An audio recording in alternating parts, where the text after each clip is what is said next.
Hi, I'm Debbie, and I want to tell my story. So I put on my serious glasses and I actually did my hair and put some makeup on so I didn't look like a total hag. The other day, first of all, I told the story already, but it's in 30-second and 60-second clips, so I wanted to be a continuous story. I had gotten on this dating website, and I haven't dated in a long, long time because I chose to raise my son and not break him because I watch broken people all day long. That's my job. I help them get jobs. And I also smoke a lot of weed, and I was really high. I don't smoke it during work because that's irresponsible, and that would not be cool. So I just sit in pain. But anyway, enough said. So I got on this dating website, and I'm having this great response, and I'm getting responses all over the place because I'm not a bad-looking chick for 60. Or I'm almost 60. I'm not 60 yet. Don't get me wrong. I'm still 59. But anyways, which is good because I usually overdate myself and think I'm a couple years older than I am. Anyway, having this great response, and he sends me his phone number, and I put it in my iPhone, and the Apple Pay button comes up, and I don't know what the fuck it is. And I'm sorry, I'm a very, very faithful person, but I have a foul mouth because I have a brain injury because of the COVID. So I freaked out and had a panic attack. Now, before this, I was in such a good mood. I had kind of some expansive thinking, and I thought about this way of reinventing the insurance industry, particularly long-term disability insurance and health life insurance, because those bastards make a ton of money out of you, and I know because I have family in that business, or I had family in that business. But anyway, I emailed Jeff Bezos.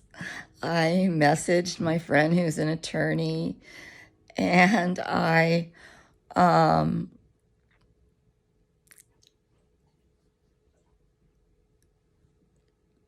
called the sheriff after I saw the Apple Pay button, and I entered my panic attack. So I also 911. My son got on the phone with the cell service. I tried canceling my cell number, which thank God they knew I was crazy because I still have a phone, obviously.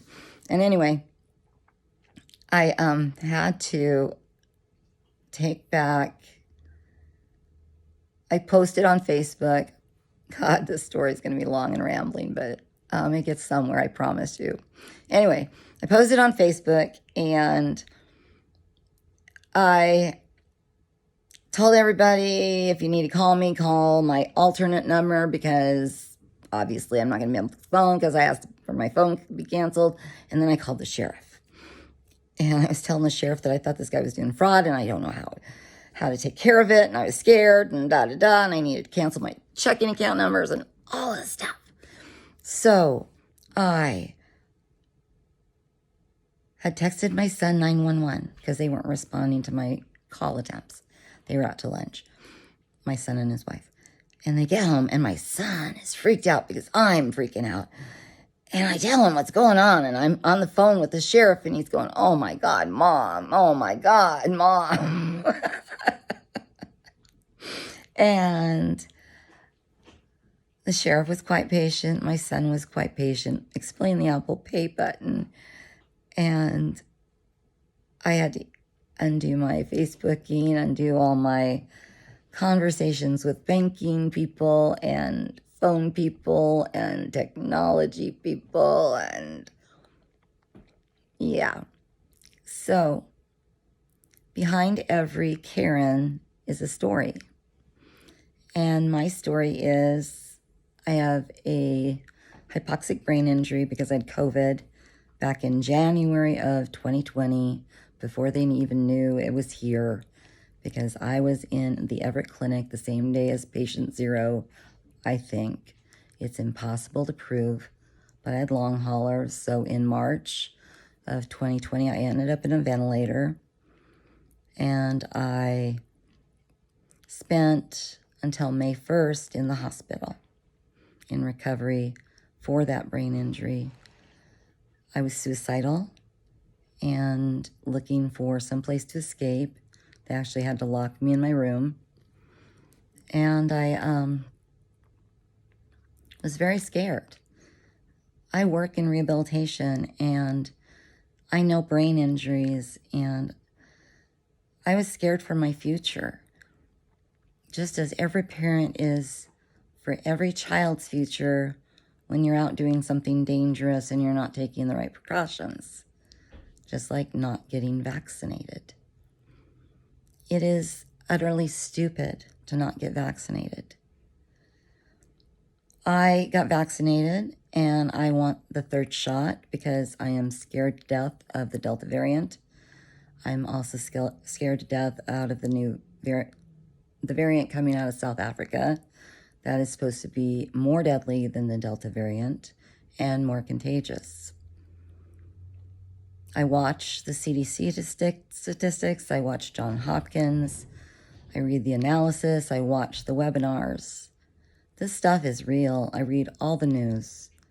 My therapist back when I was in recovery told me I was forbidden to reading news and watching news on TV. But it's important to know the facts and not just take them from one side. A lot of my friends and the people who will see this post are good, solid Christian people, but they're also anti-vaxxers. And I love you, and I pray for you. And I pray, learn more. God created science. God gave us this gift of this vaccination. And it's up to you. And I believe Dave Browning preached on that once. So, to all of you, cheers and blessings. Thanks.